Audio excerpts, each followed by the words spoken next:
What's up everybody, this is Level Up Mechanics. My name is Chris and today I'm going to show you how to replace this factory chrome grille on my 2017 Toyota Tacoma and replace it with the TRD Pro style grille with the raptor-style LED lamps.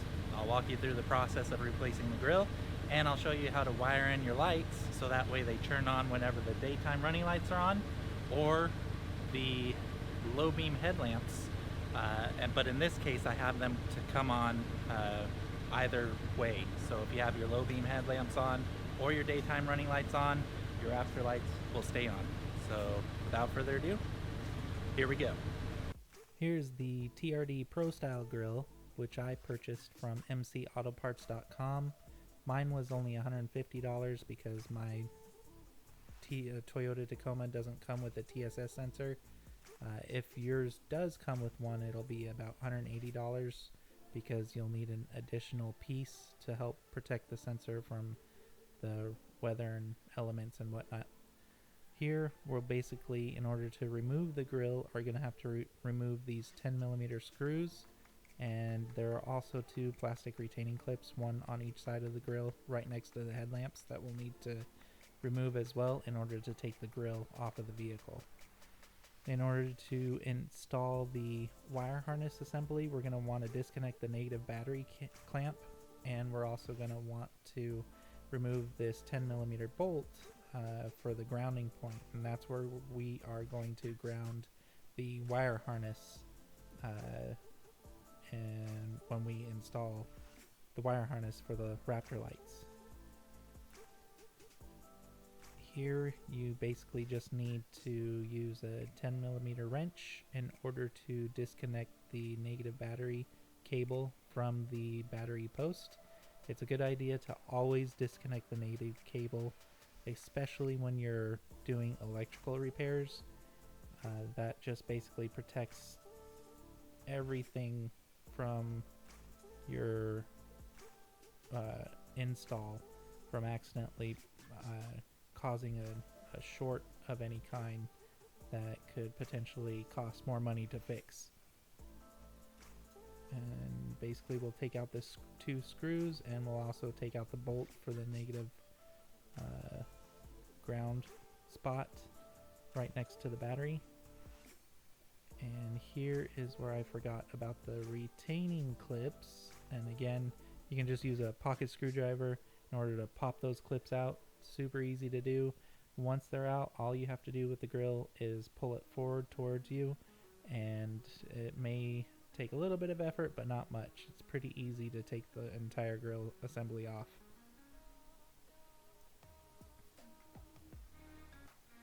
Now just give a little bit of a firm grip and pull outwards towards you, and the grill assembly should pop right off.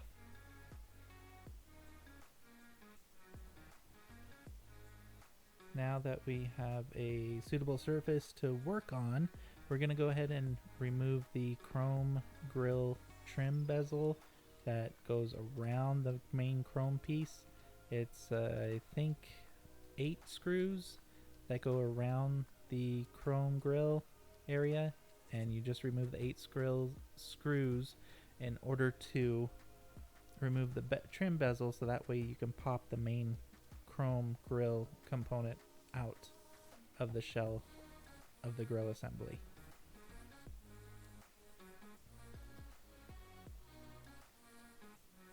And once you have all those screws out, now it's time to pop the main chrome piece out. The main chrome piece is basically just snapped in by a whole bunch of retaining tabs. You'll basically want to push those tabs inward and outward in order to remove the chrome piece from the shell of the grille assembly.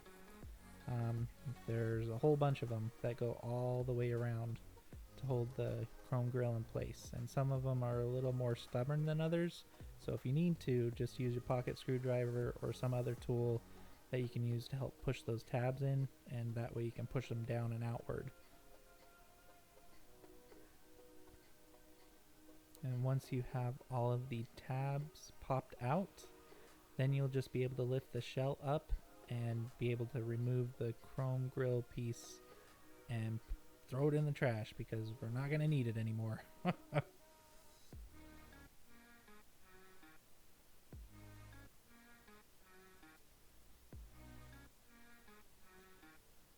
Alright, now with the TRD Pro style grill, here is where you would install your TSS sensor if your Toyota comes equipped with one. Again, mine was a 2017, so mine does not come equipped with a TSS sensor. And basically you want to install the lettering onto the grill, and that's just a simple couple of screws that you need to put in place for every letter. And once you've done that, this is what it's going to look like, and we'll go ahead and snap it into place in the red shell portion of the grill assembly. You basically want to line up all of the plastic retaining tabs around the shell and sort of start in one corner and slowly work your way around multiple times, so that way you can make sure that each tab is going into its respective slot. And then you want to push down going in around the entire shell assembly in order to properly secure it.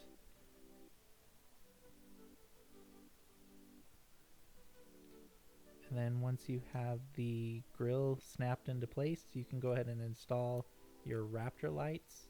I received 4 smoked white LED bulbs, or lights, whatever you want to call them. They are marked on the back side of the lights, 2 for the letter R for the right side of the grill, 2 with the letter L for the left side of the grill. If you're having a little trouble trying to fit the lights into the spots that you want to place them on the grill, you may have to take a razor blade and sort of trim some plastic off of each of these lights in order to make sure that it gets a secure connection. And then in order to set up the wire harness to power the lights, we're going to need to basically tap into a couple of wires right next to the driver's side headlamp. Here we'll use some electrical tape to help protect the wire harness and the places that we tapped in from the weather and various elements, and some extra wiring will be needed to tap into multiple power points, so that way the lights come on with the daytime running lights and the low beam headlamps.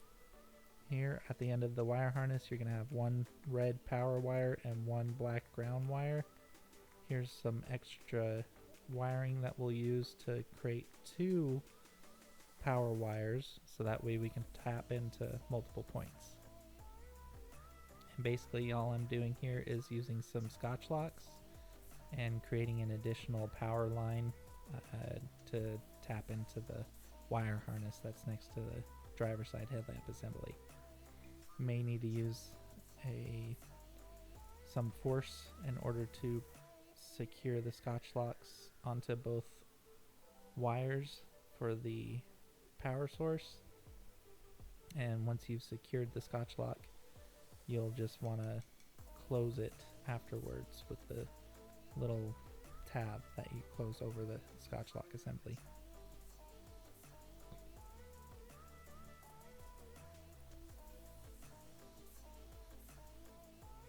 So now that we have 2 power sources set up, we're also going to need to put an eyelet on the end of the ground cable, so that way we can just bolt it straight up next to the battery for our grounding point.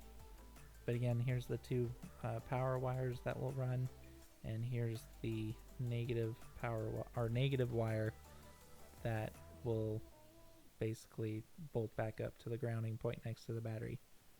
Here's a 10mm ground bolt, and here's the eyelet that we're going to use. We're going to put it on to crimp it on basically to the wire, and then we'll be ready to install the wire harness assembly basically. Here's the crimp tool, and just give it a firm squeeze. It's always a good idea to make sure you have a secure connection. If you have any heat shrink, that would be a good idea also, just in order to give it some extra security from water and moisture and, you know, weather.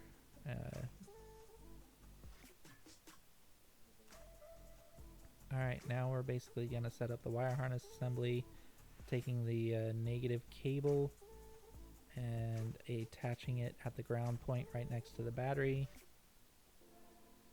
And once we have it attached, we're going to want to make sure to secure the wire harness as we go along with some zip ties.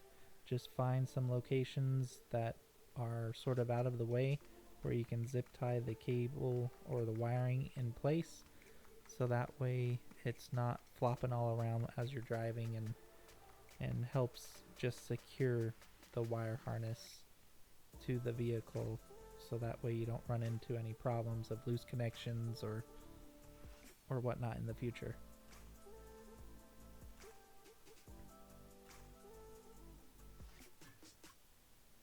Alright, now for the negative grounding bolt, you just want to get it snug. There's no need to over tighten. Then you want to run the wire harness around the body of the vehicle and just secure it in place with zip ties in order to make sure it's not going to go anywhere. And here we're going to go ahead and pull part of the headlamp wire harness out in order to tap into the daytime running lights and the low beam headlamps, so that way we can power our Raptor lights.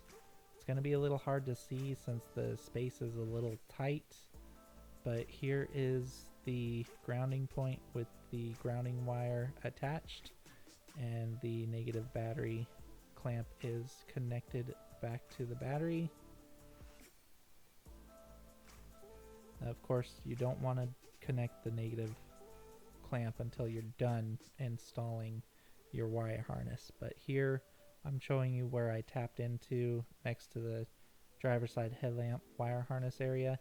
There's going to basically be, I don't know if you can see it, it's a little hard to see, but there's a pink wire right there, and right next to it there's also a green wire. And the pink wire is if you want your daytime running, or if you want your Raptor lights to turn on with your daytime running lights. The green wire is if you want your lights to turn on with the low beam headlamps. But I actually have my red wire for the Raptor light wire harness tapped into both the green and the pink wire next to the driver's side headlamp. So this allows me to turn my lights on whether I have my daytime running lights on or whether I have my low beam headlamps. So I have both options. And now here I just basically ran the wire harness assembly to the center of the grill area.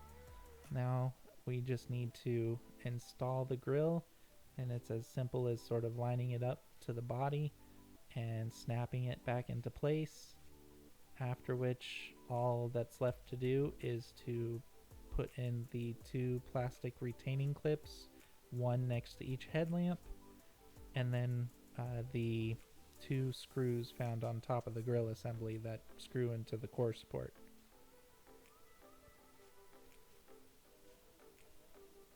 And once all of that is done, just make sure to plug in your Raptor lights to the wire harness and you are good to go.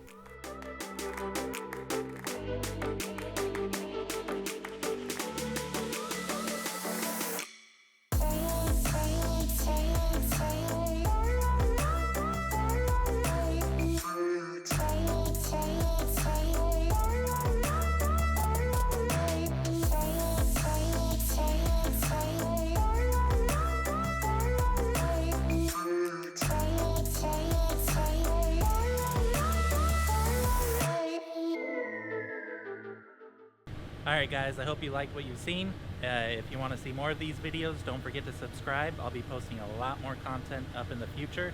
I've got a lot of stuff coming. I've got an engine evolution cold air intake, Stroman Tucker series catback exhaust system, plenty of accessories and even more to come. So don't forget to subscribe. If you like the video, give me a like. If you have any questions, leave them down below in the comment section and I will get to them as soon as I can see them.